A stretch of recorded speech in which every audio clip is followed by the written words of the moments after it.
G'day mates, my name is Liam. Today I want to talk about how an over-reliance on technology can be extremely dangerous. And to illustrate this, I'm going to give some examples of some news stories that I've found about people who got lost in the middle of Australia. I thought these stories were really interesting, and I think they really illustrate why digital technology may not be the best for every situation. While technology is great and it provides us with a lot of value, it's not good in all situations. And this really illustrates the importance of software accuracy for real-world problem solving. Now, the first story that I want to talk about is from my home state, Western Australia, where the Quarantine Shire erected a sign telling travellers to ignore GPS maps, including Google. So the sign here letting you know that your GPS is wrong and that whatever directions it's giving you are not the best way to get to Perth. Now, the issue here was that Google Maps was giving directions to travellers to repeatedly go down unsafe roads. The Shire is 2 hours east of Perth, and what they've said is quite interesting. While the online maps send drivers on the quickest route, the gravel road is dangerous in some conditions, particularly for those unused to driving on country roads or carrying caravans and heavy loads. Now, the road is commonly used by locals, but they know how to drive it. They know the conditions and they know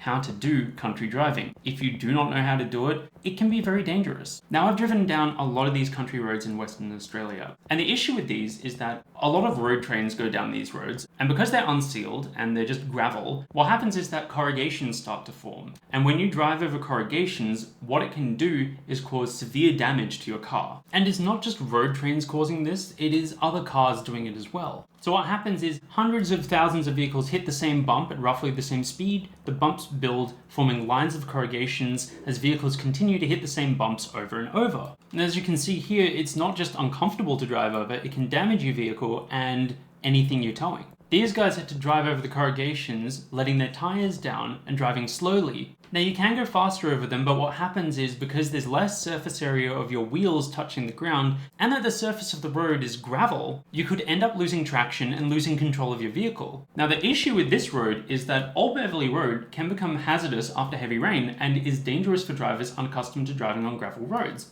Depending on the conditions, you could get bogged and stuck. And in these areas, sometimes reception is very bad and not a lot of people go down these roads. And the other issue that does occur, as you can see in this photo, is that flash flooding can cause the road conditions to change completely. And as you can see with this depth meter, it's already at 0.5 meters, and to drive through that would be extremely dangerous. You would not know what's under the water, your car could get bogged, and the only way to go through that is with a four-wheel drive if you absolutely have to. In those situations, it's best not to.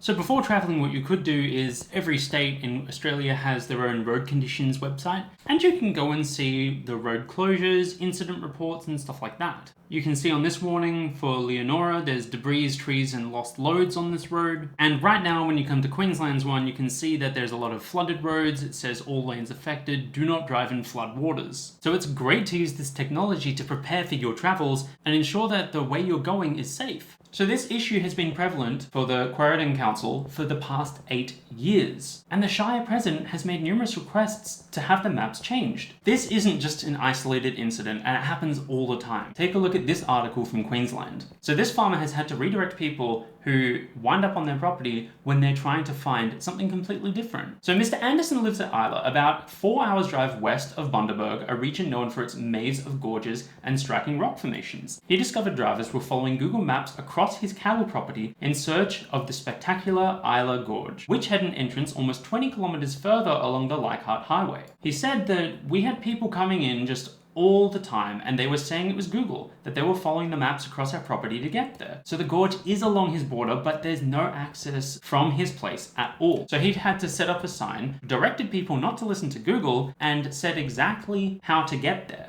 And the issue that Mr. Anderson points out, people would come down while they're working in the stockyard, and what happens in these areas is that they would get about halfway there and realize this isn't the correct way, so they turn around, Google cuts out because there's no reception, so they would just end up lost in the outback. And this was not a small problem at all. 200 groups entered his 2,800 hectare property over the past few years. And it is a very dangerous situation, especially when Google Maps is directing you the complete wrong way and you can get lost. Now, the other article I'd like to point out is this one, where 2 German tourists were lost for a week in Queensland because of Google Maps. So 2 German tourists survived for a week in a remote area of Queensland's Oyala-Thumatung National Park. They got lost after Google Maps instructed them to turn down a dirt road where their truck got bogged down. The pair spent their time battling the elements and walking back to the nearest town. To give you an idea of how bad the situation could have been, this is where the national park is. Now, as you can see, this is an extremely large national park, and out here,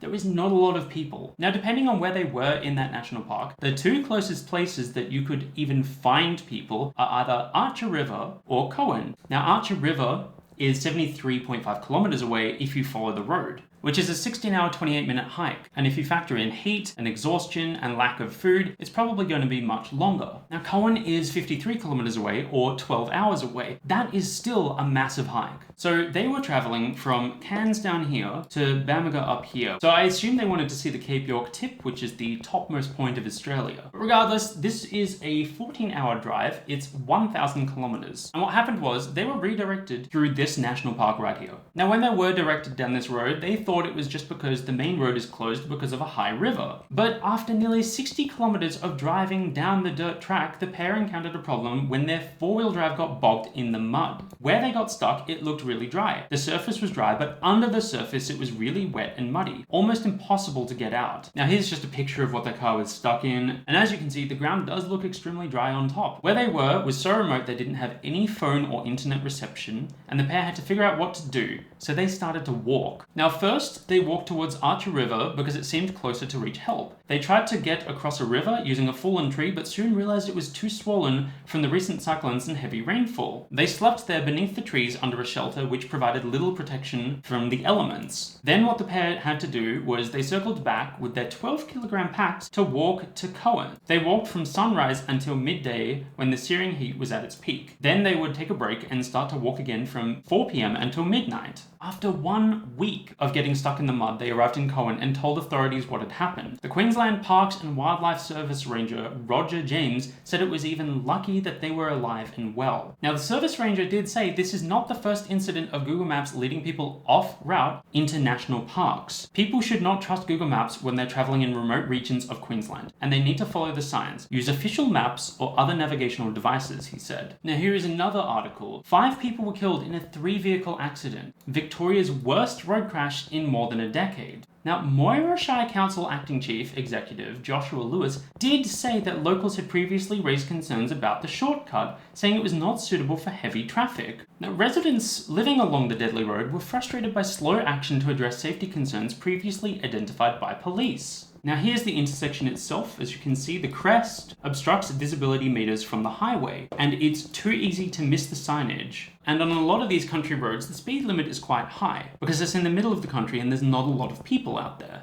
Here's another article. Google Maps loses town. If you're driving in parts of outback Queensland, it's probably best not to listen to the authoritative voice on Google Maps. Now, Western Queensland mayors have pointed out the inaccuracy of Google Maps in parts of the region, and they're advising tourists to use common sense instead. If you see a signpost saying a town is this way and Google Maps is telling you something different, don't trust Google Maps. Now, this part here was flying over Eromanga, which appeared nowhere near he knew it was. Even though he flew over the town on the way out, Google Maps didn't go over it, which he thought was really unusual. It's a fairly big error to have for Google to completely misplace a town. Now, thankfully, in this case, Google Maps did correct the error almost 2 weeks after it was reported.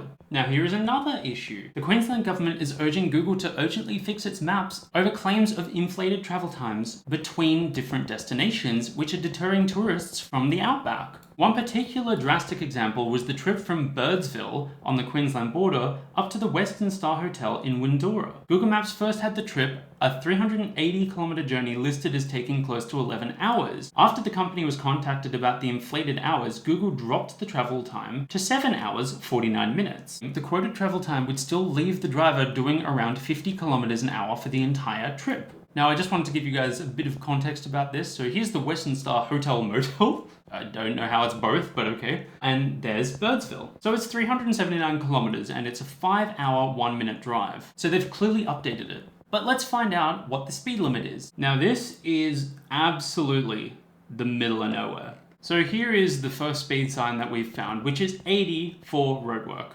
There's nothing. There is absolutely nothing out here.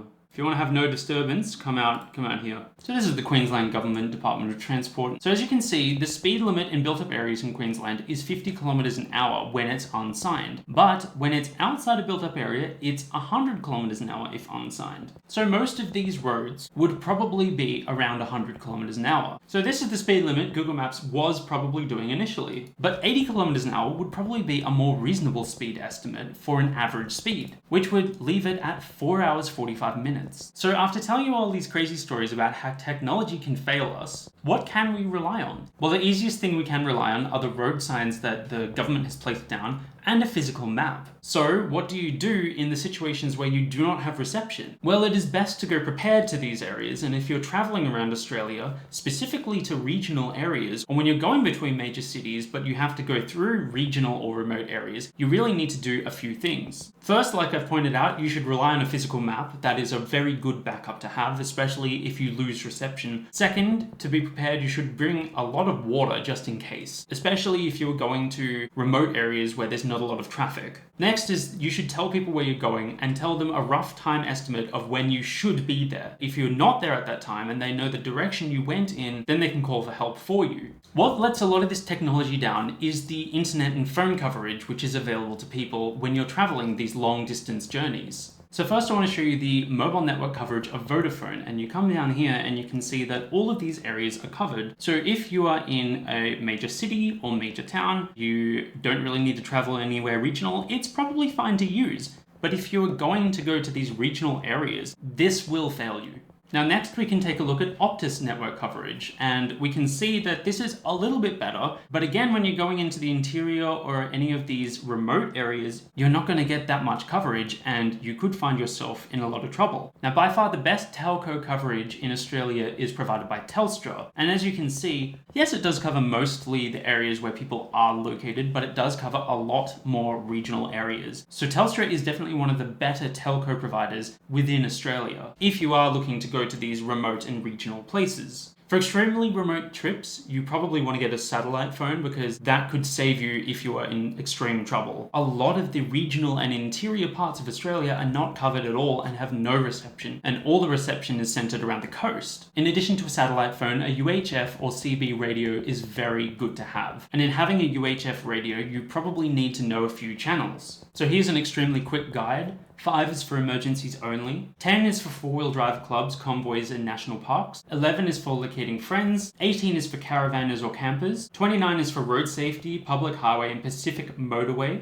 and 40 is for road safety for truckies and oversized vehicles. What you should be aware of before using these stations is that if you misuse them, you could get in a lot of trouble, so use them for their actual purpose. Now the reason why you need one of these radios is that in the Australian outback there's no cell coverage. Cell towers cover 99% of the resident population, but most people don't live in most of Australia. So by having one of these radios, it means that you can communicate with emergency services almost anywhere in Australia, as long as you have a big enough antenna. Now, in addition to all this, you need to consider how far your vehicle can take you. You'll find that long distance driving requires you to take your own petrol because there will be no petrol stations for hundreds of kilometers, and you might see no one on the road for hours. In addition to all that, you definitely want to bring a backup tire or a tire puncture repair kit. And you definitely don't want to go down back roads unless you're prepared and you have a four-wheel drive and you know how to use that four-wheel drive in different situations. So here's just a little bit of a real-world experience from myself. So I'm currently in Chinchilla, Queensland, and when we first came here, we were at an Airbnb in North Brisbane. Now, if you look at this map, you can see that if you go down the Warrego Highway, it's a 3-hour, 47-minute drive, or 305 kilometers. But if you come up through the Diagular Highway and then onto the Warrego Highway, it's 3 hours, 56 minutes, or 327 kilometers. Well, that's not exactly the journey that my wife and I actually went on. You see, when we first started this journey, Google Maps started us on the correct way because we had reception. But about halfway through our journey, when we got to Yarraman, instead of directing us down this way, Google Maps redirected us because we lost connection. And what happened was it directed us down a lot of back roads. And it tried to direct us down some gravel roads as well. And because I drive a Honda Civic, I'm not really going to take that car down a gravel road. So it should have been a journey of maximum 3 hours 55 minutes, took us 5 hours and 47 minutes because Google Maps took us the complete wrong way. Now, thankfully, I have grown up in Australia, I have done a lot of country driving, and I worked remotely as an archaeologist out in the middle of the outback. So I kind of knew what to do if something went wrong, I was prepared, and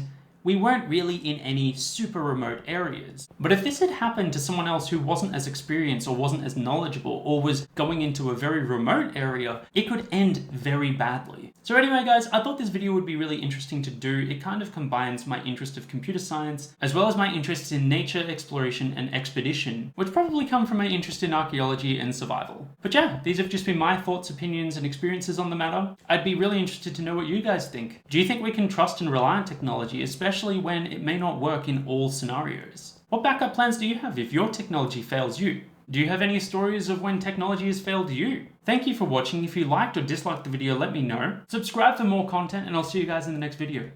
See ya.